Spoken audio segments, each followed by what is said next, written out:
हिते इंतहाई अहम ख़बर मांखे ॾींदालूं। ऑनलाइन गेम दौरान प्यार थियण बाद भारत पहुतल कोड जी वासण चेन ॿारनि जी माउ खे गिरफ़्तार कयो वियो आहे। भारत में गैर कानूनी तौर ते रहण ते सीमा खे पुलिस गिरफ़्तार करे इंक्वायरी शुरू करे छॾी। भारतीय मीडिया मूजिब सीमा ऐं संदसि चारई ॿार जेल में आहिनि।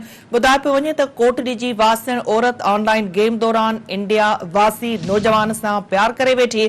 चेन ॿारनि जी माउ सीमा पंहिंजे ॿारनि समेत कराची खां दुबई, दुबई खां नेपाल ऐं नेपाल खां भारत पहुते। ज़रियनि मूजिब सीमा पंहिंजे मुड़ुस जो घर विकिरो करे भारत पहुते। ॿुधाए पियो वञे त सीमा जो मुड़ुस सऊदी अरब में मज़दूरी कंदो आहे, जेको जेकबाबाद जो रहवासी आहे ऐं सीमा कोडी जी रहवासी आहे।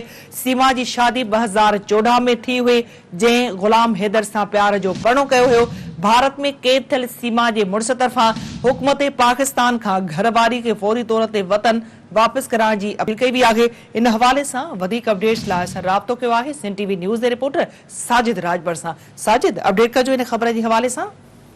जी बिल्कुल, मां ॿुधाईंदो हलां त कोडी जी वासण औरत आहे जेको आहे सीमा, जंहिं ऑनलाइन गेम दौरान इंडिया वासी नौजवान सां प्यार जो परणो करे छॾियो आहे। जॾहिं जेको आहे चइनि ॿारनि जी माउ सीमा पंहिंजे ॿारनि समेत कराची खां दुबई, दुबई खां जेको आहे नेपाल खां जेको आहे भारत पहुती।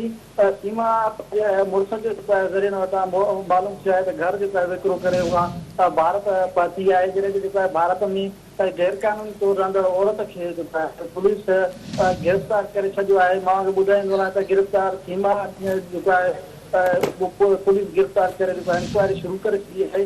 भारत मीडिया मूजिब सीमा ऐं संदसि चारई ॿार जेको आहे हिन वक़्तु जेल में आहिनि। सीमा जो मुड़ुस सऊदी अरब में मज़दूरी कंदो आहे। हुन जेको आहे सिंध हुकूमत ऐं पाकिस्तान हुकूमत खां इहो मुतालबो कयो आहे त सीमा खे जल्द जेको आहे ॾे पंहिंजे वतन जेको आहे पाकिस्तान जेको आहे वापसि करायो वञे। हिन जेको आहे हिन सां जेको आहे कोडी वासण औरत सीमा जेको आहे 2014 में जेको आहे शादी कई, जंहिंजो नालो गुलाम हैदर जेको आहे ॿुधाए थी वञे। जी ठीकु आहे साजिद, अपडेट करण लाइ वॾी महिरबानी अव्हांजी।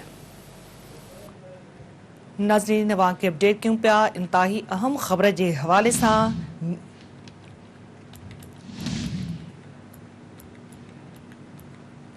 ऑनलाइन गेम दौरान प्यार थियण बाद भारत पहुतल कोडी जी वासण चेन ॿारनि जी माउ खे गिरफ़्तार कयो वियो आहे। हीअ इंतहाई अहम ख़बर आहे, अव्हां सां शेयर कयूं पिया। ऑनलाइन गेम दौरान प्यार थियण बाद भारत पहुतल कोडी जी वासण चेन ॿारनि जी माउ खे गिरफ़्तार कयो वियो आहे। भारत में गैर कानूनी तौर ते रहण ते सीमा खे पुलिस गिरफ़्तार करे इंक्वायरी शुरू करे छॾी आहे। भारतीय मीडिया मूजिब सीमा ऐं संदसि चारई ॿार हिन वक़्तु जेल में आहिनि।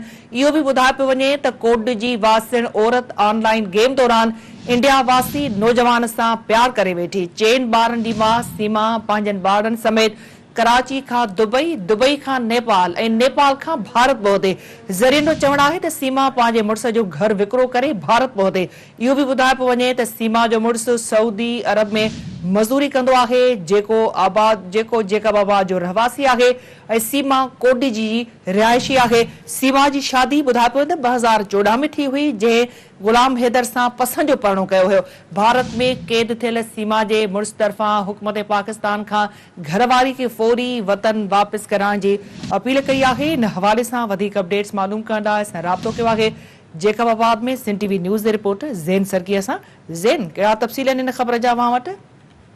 जी बिल्कुल, जेकबाबाद जेको लालबख्श जखराणी जो रहवासी गुलाम हैदर जखराणी जे हिकु वीडियो वायरल कई आहे। सऊदी अरब मां वेही करे हुन चयो आहे त मुंहिंजी घरवारी खे 2014 में प्यार जो परणो कयो, असां कराची में रहंदा हुआसीं ऐं मां सऊदी कमाइण आयो आहियां। जेको आहे मुंहिंजी घरवारी सां जेको आहे इंडिया जो सज्जन जेको आहे जंहिं पबजी ज़रिए जेके जेको आहे राब्तो करे हुनखे वर्ग लाइ इंडिया घुरायो आहे। हुन चयो त इंडिया घुराए करे मुंहिंजा 4 ॿार आहिनि, जंहिंमें 3 धीअर आहिनि, हिकु पुटु आहे। उन्हनि खे बि हुते यकमाल बनाए वरितो आहे। उन हुकूमत पाकिस्तान खां मुतालबो कयो आहे त संदसि घरवारी ॿारनि खे वापसि मोटाए ॾिनो वञे। हुन चयो त मुंहिंजा ॿार आहे, मुंहिंजी घरवारी हिते इंडिया में आहिनि ऐं जेको आहे हुन जो हुजण जे करे मां हिते सऊदी आहियां, कुझु नथो करे सघां। हुनजे करे ऐं पाकिस्तानी गवर्नमेंट खे अपील कयां थो त मुंहिंजी जेको आहे असांजी मदद कयूं।